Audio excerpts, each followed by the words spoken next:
What's up, guys? This is Alex Christoforou from the Duran, and I'm here with Alexander Mercouris, editor-in-chief of the Duran. And today we're going to be talking about the American ambassador's influence in the Greek government's decision to expel 2 Russian diplomats.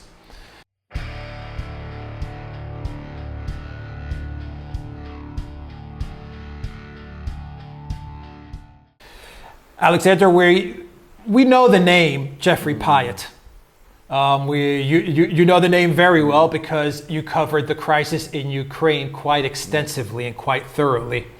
Geoffrey Pyatt is now the ambassador, the U.S. ambassador in Greece. And once again, we're starting to see, for some strange reason, kind of out of the blue, out of nowhere, we're starting to see tensions between Greece and Russia now brewing. Very much in the same lines that tensions between Ukraine and Russia started to unfold. What do you make of the one connecting factor in both of these narratives, which is U.S. Ambassador Geoffrey Pyatt?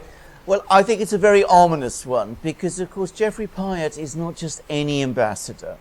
He was the person who, more than any other, orchestrated the events in February 2014, where the Ukrainian government was overthrown by violence. He gave the clear green light to the Ukrainian opposition to protest against the then elected president, the democratically elected president of Ukraine, Viktor Yanukovych, who he saw as being too independent and too willing to maintain a close relationship with Russia. And it seems that this man, who has this record behind him, has now come to Greece and appears there to be trying to do the same thing that he did in Ukraine, which is distance a country, which is to say Greece, which, like Ukraine, has historically always had a close and friendly relationship with Russia, away from Russia, and is doing it through means which we can only guess at. But the Russians have made it very clear that they believe that it was Pyatts and the United States that was behind the expulsion of the 2 Russian diplomats, and that has not been convincingly denied. So I think this is an ominous development, looking back at what happened in Ukraine and the political chaos that caused there. I'm afraid that some of that is being exported to Greece, and that can only fill one with foreboding. Okay, I want to make a statement, and I want to try to get your take on it, and to go a couple of years back in history with Greece's relation with Russia, especially as it pertains to when Greece was bankrupt and when it was looking for money, whether it was going to come from the EU, from the US, or from Russia. And I think that Pyatt has found the perfect useful idiot in Tsipras. And I say that because Tsipras has bungled Greece's relationship with Russia so perfectly, so well, that I think Pyatt sees at Tsipras and he says, this is the perfect opportunity for me to drive an even greater wedge between Greece and Russia. Elaborate and fill in our users as to how Tsipras, when Greece was going through all its problems, and it revealed that it was essentially 350 billion in debt. Explain how Tsipras really began the destruction of Greek-Russian relations. I think the first thing to say is that Greek-Russian relations have always been extremely close. We are 2 Orthodox countries. There's always been very considerable cultural interaction. Lots of Greeks live in Russia. Lots of Greeks have family in Russia. And of course, Russia was the country that liberated Greece from the Ottoman Turks. The British like to sometimes lay claim to that, but it was the Russian military, Russia, which declared war on Turkey and which brought the Turkish occupation of Greece to an end. So we have a very long tradition of very close relations. Now, what happened in 2015 when Mr. Tsipras and his Syriza party came to power is that Mr. Tsipras said that he was going to end the austerity in Greece and he was going to renegotiate better terms with the European Union would keep Greece within the euro, but at the same time end the austerity. And what he did in the months that followed, as he found that the Europeans were not interested in negotiating on his terms and were preparing to call his bluff, is that he appeared to enter into some very intricate discussions with the Russians. He seemed to be saying that he would attend the Victory Day parade in Moscow on the 9th of May 2015. This is the celebration of Russia's victory over Nazi Germany, which is Russia's most important and most popular public holiday. And he also, of course, attended an economic forum which the Russians annually stage in St. Petersburg at about that shortly after. And he seemed also to be dangling before the Russians various proposals for gas pipelines through Greece, which would supposedly help Greece through its economic problems, but which would also obviously help Russia in its commercial relations. Now, the Russians were interested in all of this, and they received Tsipras, and he met with Putin. And I think what the Russians very quickly discovered is that Tsipras was not really interested in any of that. It was all a game he was playing, and that he was using the Russians to try to extract concessions from the Europeans so that he could deliver on his promise of keeping Greece in the Eurozone and ending austerity. Now, the one thing you should never do with the Russians is play those sort of games, because the Russians, of course, saw through Tsipras, very quickly realized that he was not serious in making deals with them.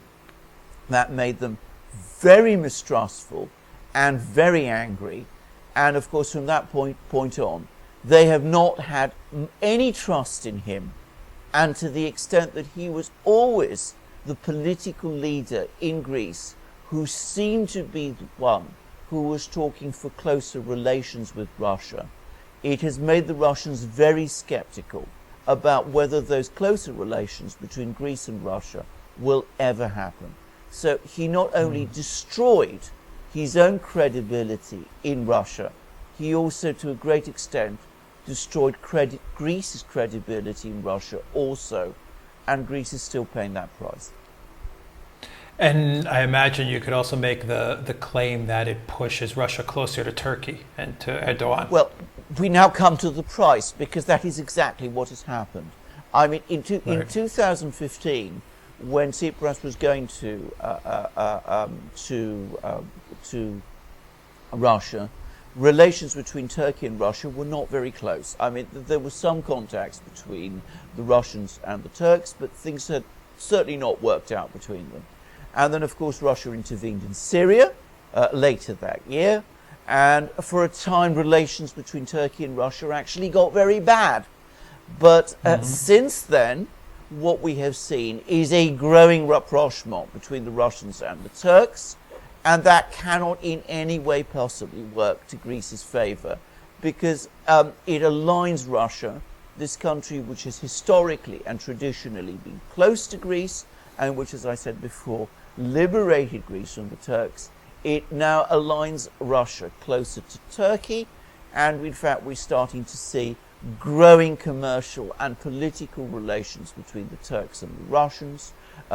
Turkey's leader, President Erdogan, and President Putin of Russia now speak on the telephone almost every week, it seems. Mr. Tsipras doesn't speak to Putin at all, by contrast.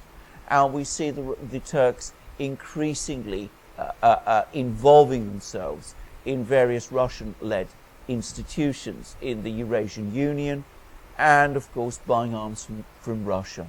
So given the pressure that Greece is always under from Turkey, that cannot be good news for Greece. Now, Pyatt gave a speech the other day in Greece where he spoke about the growing U.S. investment in Greece and how 2018 was going to be a great year for Greece. The Americans were going to help lift Greece up, lift up the Greek economy. He mentioned American companies relocating, opening up offices in Greece. He mentioned the fact that maybe the Americans would relocate the Incirlik air base, which is the big air base in Turkey, and they would move it perhaps to Crete or somewhere in Greece. And he was offering up a lot of big concessions, a lot of big prizes and gifts to Greece. Now, Pyatt is a pretty sinister man, and we know now, without a shadow of a doubt, that he was the person, one of the people instrumental in a coup in Ukraine. What do you think his endgame is for Greece? Well, and it's obviously Russia is part of that endgame. Well, first of all, let's talk about all of these promises. I mean, Pyatt and people like him were making very similar promises to Ukraine before the coup happened there. They were giving people in Ukraine this very rosy picture of what would happen if Ukraine broke its connection to Russia and realigned with the United States and the West. And what actually happened is that the Ukrainian economy has crashed, poverty in Ukraine has grown, Ukraine's dependence on the US has increased, and the country is in a state of political violence and in the east of civil war. So I think we need to take Mr. Pyatt's promises to Greece very, very cynically. That at least is what the Ukrainian precedent suggests. Now, what would happen if we follow this line is, I think it's very simple. I think it would increase Greece's dependence on the US, and it would reduce even further such limited room for maneuver as Greece has. The very last thing Greece needs, it seems to me, is having huge US bases, more US bases planted in Greece on top of the US bases in places like Suda Bay that Greece already has. If Greece is going to escape this situation, this trap in which it finds itself, in which it has committed itself to indefinite austerity until 2060, then I think it needs to revise its policies in the opposite direction from the ones in which Mr. Pyatt is taking it. But you asked what his agenda is. I think the agenda is very simple. It is to keep Greece firmly within the Western alliance, firmly within the orbit of the United States. It is why the United States, back in 2015, opposed Greece leaving the Eurozone, and I think he wants to distance Greece away from Russia to the greatest extent that he can, so that he can shore up the United States' otherwise weakening position in the Eastern Mediterranean. And that's why he was sent to Greece. That's what he was sent to do in Greece, and that is what he is doing. Pyatt was also a very outspoken supporter of the deal for the name dispute with Fyrom to Northern Macedonia. Do you think that another one of Pyatt's medium to long-term strategies is to create this deal, this brokered deal for the North Macedonian name, and then to use it against Greece if Greece moves a little bit out of line as a bulwark against the Greek government realigning, or even thinking about doing, business with China, not only Russia, but China as well? Which China, of course, being now a major investor in Greece. Right. I think that is actually quite possible. Now, I mean, I don't know what's in Mr. Pyatt's own mind. I mean, I'm not privy to his private thoughts. But irrespective of what he is thinking with Northern Macedonia, and I think his priority actually is to get the Western Balkan states, Northern Macedonia, as it's now called, Fyrom, as it should be called, or was called, Serbia, all the others. I think what he wants to do is to see them all in NATO, in other words, safely under the US fold. But in the longer term, this game of using Macedonia to basically put pressure on Greece and to threaten Greece if things go wrong, well, we've seen that game played so often and so skillfully by the US that we cannot possibly exclude the possibility that it will be played in Greece also. As you know personally, a variant of that game has been played in Cyprus with the Turks there. So why should it not be played in Greece also? Another thing at play with, and another big undercurrent in all of this maneuvering, geopolitical maneuvering, and Greece is no exception, is energy. And one of the things that Pyatt noted in his speech when he was talking up U.S. investment into Greece is he noted that Greece could be an LNG terminal for where the United States could bring natural gas to Europe. And of course, Greece would benefit by being, the port of entry and a place where the gas is distributed throughout, instead of course, a pipeline from nearby Russia. Can you explain to our viewers, is this viable? Is this possible from a cost perspective, from a geopolitical perspective, or is this just, once again, another promise that Pyatt is putting on the table that really has no practical implications? Well, I think all one needs to do is look at a map, look where Greece is, look where the United States is, and look at how far the liquefied natural gas has to travel from the United States to get to Greece. I mean, it simply isn't going to happen. I mean, I think this is complete fantasy again. I mean, the idea that we're going to have tankers from the United States going across the Atlantic, through the Straits of Gibraltar, all the way through the Mediterranean to come to Greece, when they could frankly unload, I don't know, in Hamburg or London or wherever. I mean, it's just nonsense. It's absolute nonsense. And I'm sure Pyatt, who is a clever man, knows that it is nonsense. The question is, are people in Greece prepared to call it nonsense?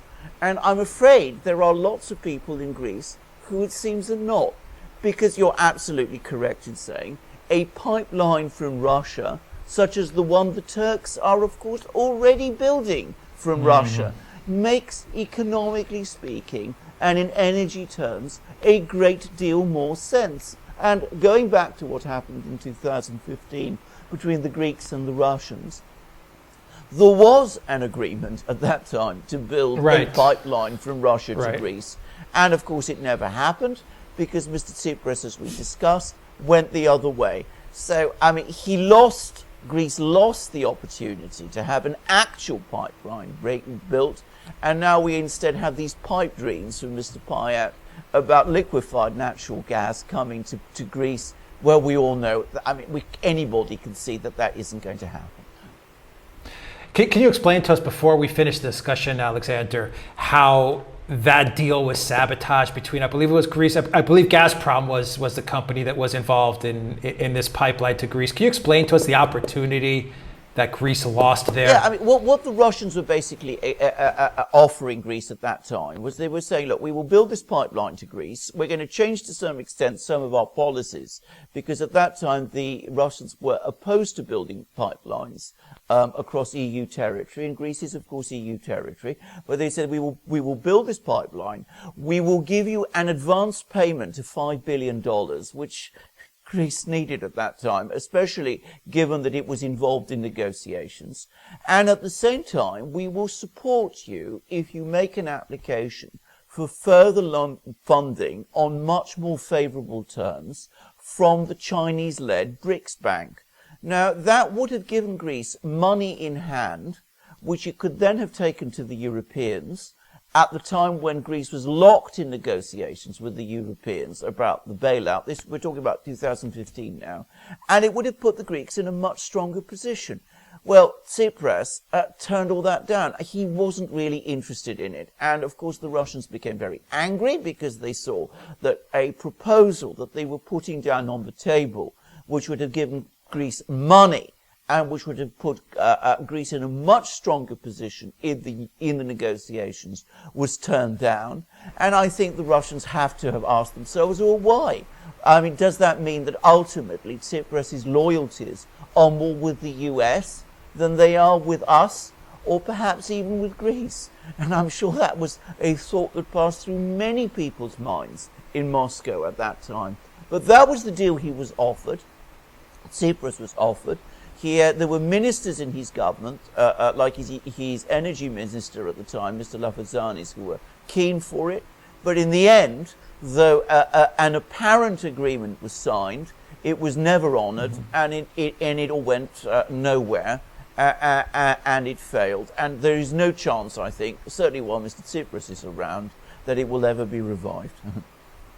Well, now that you have Nord Stream 2, and that obviously benefits Germany, I would imagine that this is the other side, because, of course, the Germans, who are so opposed to other people having pipeline deals with the Russians, are very keen on them for themselves. And that is obviously a controversial issue for many people. But that is the reality. So, as I said, Greece could have got itself in a much stronger position, as the Turks are manoeuvring to get themselves into a stronger position, as the Bulgarians want to, because the Bulgarians now want to revive this other Russian pipeline project, South Stream 2. But the Greeks had the opportunity, they were offered it, it was there on the table, and they turned it down. What a difference great leadership makes. Well, what a difference leadership makes. I mean, it's the power of decision. And as we've seen, Mr. Tsipras doesn't have it. That's the reality of it. And that's why he's delivered himself into the hands of people like Pyatt. I was just about to say the same thing. That's why guys like Pyatts can come in and fill the hole. Exactly. Fill that gap. Exactly. Incredible. Just an incredible story that's unfolding, and the fact that Pyatt's in the middle of it once again is very unnerving. It's very, very unnerving indeed. Fills one with foreboding, as I said. Yes, it does. Yes, it does. Alexander Mercouris, Editor-in-Chief of the Duran, thank you very much for an interesting discussion on Geoffrey Pyatt and his presence in Greece as the American ambassador. Let's see where it leads. Absolutely. Guys, if you like this video, click on the subscribe button down below. Also click on the notifications bell to get notifications every time we push out a new video. And visit the Duran shop. Here's a t-shirt. Buy a t-shirt. Help support the Duran. Alexander Mercouris, Editor-in-Chief of the Duran, thank you very much. Until next time, take care.